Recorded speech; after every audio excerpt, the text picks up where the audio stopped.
안녕하세요, 준쌤입니다.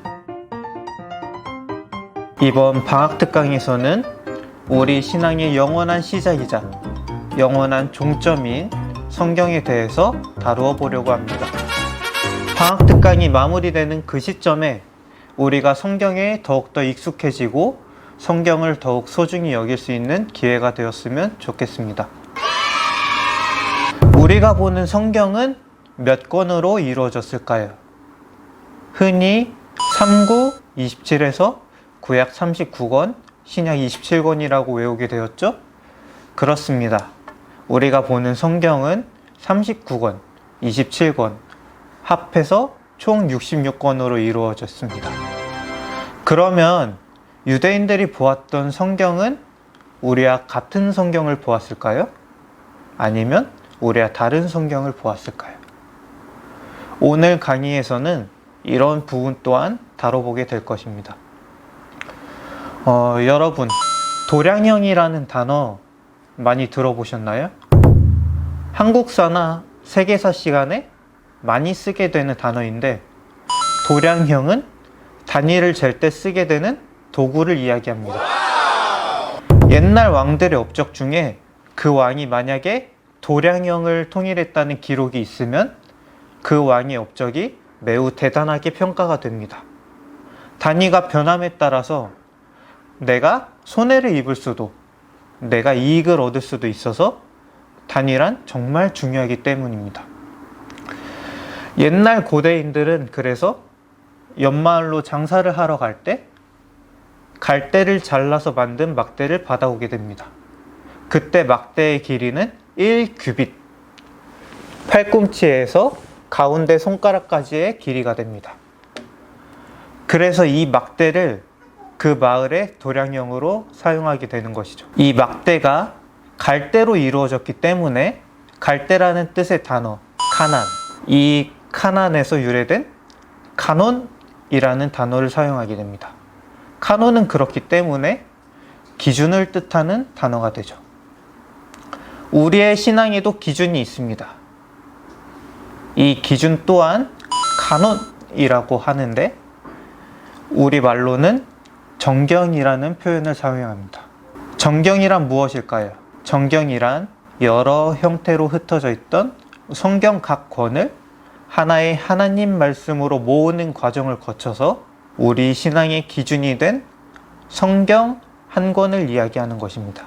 오늘은 그 중에서도 구약 성경에 대해서 중점적으로 알아볼 것입니다. 우리가 보는 구약 성경은 창세기부터 말라기까지 총 39권의 책으로 이루어졌습니다. 구약 성경은 대부분 히브리어로 기록되어졌고 약간의 아람어와 함께 기록되었습니다. 자, 그러면 유대인도 성경을 보는데 유대인들이 보는 성경과 우리가 보는 구약 성경에는 어떤 차이가 있을까요? 먼저는 분류하는 방법에서 차이가 있게 됩니다. 유대인들은 성경을 크게 세 덩이로 나누게 됩니다. 교훈을 담은 율법서, 토라, 선지자들의 예언이 담겨 있는 책, 예언서, 네비임, 시편과 지혜를 담은 조금 문학적인 글이 포함된 성문서 케투빔, T, N, K, 이 세 글자 사이에 발음하기 쉽게 모음 A를 넣어서 다낙이라고 부르게 됩니다. 반면에 우리는 구약 성경을 어떻게 나누게 될까요? 모세가 쓴 5권의 책, 오경, 구약의 역사를 기록한 역사서, 시편과 같이 운문 형태로 기록된 시가서, 마지막으로 선지자들의 길이 담긴 선지서에 이렇게 네 종류의 구분으로 구약 성경을 분류합니다. 유대인들은 세 가지 분류로 보고 우리는 네 가지 분류로 보고 약간의 차이가 있죠. 그런데 신기하게 유대인들의 성경은 이런 구분을 통해서 24권으로 보게 됩니다. 우리는 앞서 말했듯이 39권으로 보는데 이런 차이가 생긴다는 것도 어떻게 보면 매우 신기하게 볼 수 있습니다. 하지만 이런 문제는 단순히 성경의 분류 기준에서 차이가 나기 때문이고 성경의 내용 자체에는 차이가 없습니다. 왜냐하면 우리가 두 권으로 보게 되는 여러 가지 책, 사무엘 상하, 열왕기 상하, 역대 상하, 유대인들은 이 상하 분류를 한 권으로 보게 되고, 또 에스라와 느헤미야, 이 두 권의 책 또한 한 권으로 보게 됩니다. 그리고 우리는 12명의 선지자들이 각각 기록한 소선지서 12권을 유대인들은 또 한 권으로 보게 됩니다. 그렇기 때문에 분량에서는 차이가 없습니다. 그리고 유대인들과 우리가 보는 성경의 배열 순서 자체에도 어느 정도 차이가 있게 됩니다. 유대인들은 타낙 이 분류법에 따라서 성경의 마지막 권을 역대기로 마무리 짓습니다. 하지만 우리가 보는 구약 성경의 마지막은 말라기입니다. 이런 차이는 유대인들의 신앙과 우리의 신앙에서 가장 큰 차이가 있기 때문입니다. 이스라엘과 유다의 역사상 가장 위대한 두 왕이 있는데 바로 우리가 잘 아는 다윗 왕과 솔로몬 왕입니다. 하나님께서는 다윗에게 영원히 세워질 그 위대한 나라, 다윗의 후손으로 이어지는 영원한 왕국을 약속하게 되었습니다. 그래서 유대인들은 지금도 다윗의 그 무너진 왕국을 다시 세우기 위해서 곧 오실 메시아를 기다리기 위해 유다, 즉 다윗의 혈통으로 이어지는 왕들의 역사를 기록한 역대기로 성경을 마무리하게 됩니다. 하지만 우리는 말라기로 끝나게 되는데, 우리의 구원자이신 메시아, 그 메시아가 오기 전에 하나님께서는 선지자 엘리야를 우리에게 보낸다고 하셨습니다. 우리는 지금 예수님이 우리를 구원할 유일한 메시아라는 것을 확실히 알고 믿고 있죠? 이 엘리야는 나중에 신약에서 밝혀지게 되는데 바로 세례 요한을 이야기하는 것입니다.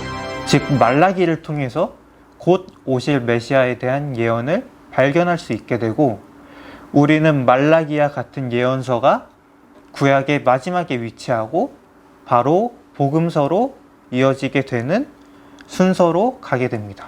앞서 말한 유대인들의 성경과 우리가 보는 구약 성경, 이러한 차이점들 때문에 구약을 다루는 국제학계에서는 조금 재밌는 현상이 발견하게 됩니다.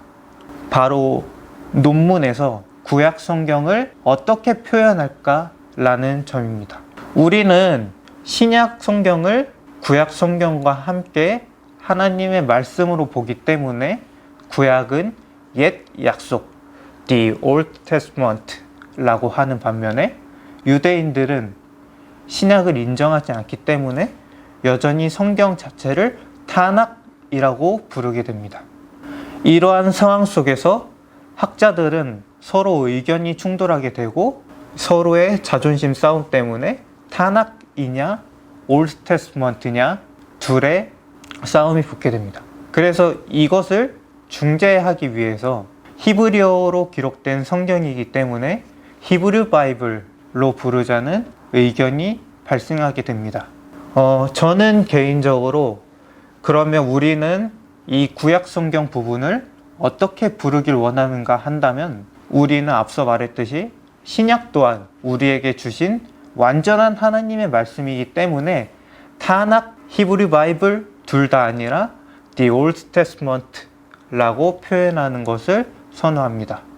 그동안 우리는 구약 성경에 대해서 소홀히 하는 경향이 있다는 것을 조금 지적하고 싶습니다. 하나님께서는 성경의 어떤 점 하나도, 획 하나도 땅에 떨어지지 않을 것이라고 하셨습니다. 이 1점과 1획은 1차적으로 구약에 대응되는 이야기입니다. 왜냐하면 1점과 1획에 대응되는 알파벳은 오직 구약 성경에만 있기 때문입니다. 오늘 강의를 통해서 구약 성경의 소중함에 대해 다시 생각해 볼 수 있었으면 좋겠습니다. 출석 질문입니다. 오늘 강의에서 정경을 뜻하는 단어는 무엇이었죠? 1번 니콘, 2번 소니, 3번 가논. 1번 니콘, 2번 소니, 3번 가논. 정답은 각 반 선생님을 통해서 문자와 카톡으로 남겨주시면 감사하겠습니다. 그러면 이제 우리는 다음 주에 구약과 신약의 중간 역사, 그리고 신약 성경이 무엇인지에 대해서 알아가도록 하겠습니다. 다음 주에 만나요.